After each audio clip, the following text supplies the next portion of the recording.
بسم اللہ الرحمن الرحیم۔ السلام علیکم ورحمۃ اللہ وبرکاتہ۔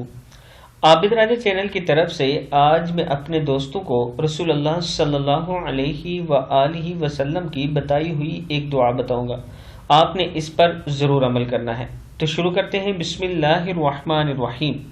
دعا کیا ہے؟ اللہم سیبا نافعا، اے اللہ اس بارش کو فائدہ مند بنا۔ رسول اللہ صلی اللہ علیہ وآلہ وسلم جب آسمان سے بارش نازل ہوتے ہوئے دیکھتے تو یہی کلمات کہتے، مطلب یہ کہ اے اللہ اس بارش سے کوئی نقصان نہ ہو، مکانات نہ گریں، فصلوں کو نقصان نہ ہو، راستے خراب نہ ہو اور سیلاب کی شکل اختیار نہ کرے، بلکہ رحمت والی بارش ہو جس سے خلق خدا کو فائدہ حاصل ہو۔ جب بارش ہو رہی ہو تو یہ قبولیت دعا کا وقت ہے، لہٰذا اس وقت دعا مانگنی چاہیے۔ کتاب کا حوالہ یہ نیچے موجود ہے کہ جب بارش ہو رہی ہو اس ٹائم قبولیت کا وقت ہوتا ہے، اس ٹائم دعا مانگا کریں۔ کتاب کا حوالہ یہ نیچے موجود ہے، آپ دیکھ سکتے ہیں۔ اس ویڈیو کو بھی آپ دوستوں نے آگے ضرور شیئر کرنا ہے۔ السلام علیکم ورحمۃ اللہ وبرکاتہ۔